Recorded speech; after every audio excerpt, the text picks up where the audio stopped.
Ili uwe wa kwanza kupata habari za michezo, burudani, siasa, utamaduni pamoja na mambo ya kiuchumi, tembelea Zinga TV Online, lakini usisahau kusubscribe, kucomment, kulike na kushare Zinga Online TV. Nitumie nafasi hii kuipongeza serikali ya Jamhuri ya Muungano wa Tanzania kwa awamu zote zilizopita katika nchi yetu, lakini kumpongeza hasa Rais wa Jamhuri ya Muungano wa Tanzania Daktari Samia Suluhu Hassan kwa namna ambavyo eneo la afya ndani ya nchi yetu amelisimamia vyema. Amelisimamia kwa kiwango ambacho huduma za afya zimepanda kutoka pale zilipokuwa mpaka kufika mahala pazuri. Na sisi BAKWATA mkoa wa Mwanza tumeona iko haja ya kuendelea kuunga mkono juhudi za serikali yetu, juhudi za taasisi za wenzetu za dini katika kujenga vituo vya afya ili kuwaletea Watanzania hawa afya njema na afya bora. Kwa miaka mingi jamii yetu imekumbwa na changamoto kubwa ya upatikanaji wa huduma bora za afya.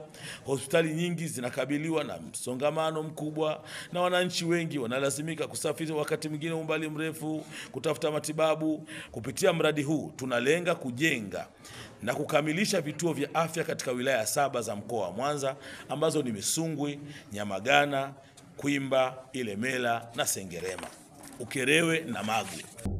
Ikumbuke kwamba BAKWATA mkoa wa Mwanza inajenga vituo vya afya katika wilaya 7 za mkoa wa Mwanza, na katika vituo hivyo vya afya kipaumbele kimewekwa kwanza kukamilisha ujenzi wa majengo ya kutoa huduma kwa wagonjwa wa nje kwa maana ya OPD, na ujenzi umekwisha anza kwa wilaya takribani 4 za mkoa wa Mwanza.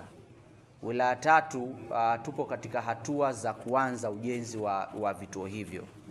Kwa mwaka huu tunakusudia kama BAKWATA kukusanya takribani bilioni 1 na milioni 300 kuhakikisha kwamba tunakamilisha ujenzi wa majengo hayo ya kutoa huduma kwa wagonjwa wa nje OPD katika wilaya zote 7 za mkoa wa Mwanza. Ikumbukwe mradi huu wa ujenzi wa vituo vya afya katika mkoa huu wa Mwanza kwa maana vituo vyote 7 una thamani ya shilingi bilioni 4.5 za Kitanzania. Na mpaka sasa tumeshakusanya takriban milioni 236 ambazo hizo milioni 236 tayari zimekwisha kwenda kwenye maeneo ambao ujenzi unaendelea. Na katika hizo milioni 236 takriban milioni 100 ni fedha ambazo BAKWATA ilipokea kutoka kwa Mheshimiwa Rais wa Jamhuri ya Muungano wa Tanzania Dr. Samia Suluhu Hassan.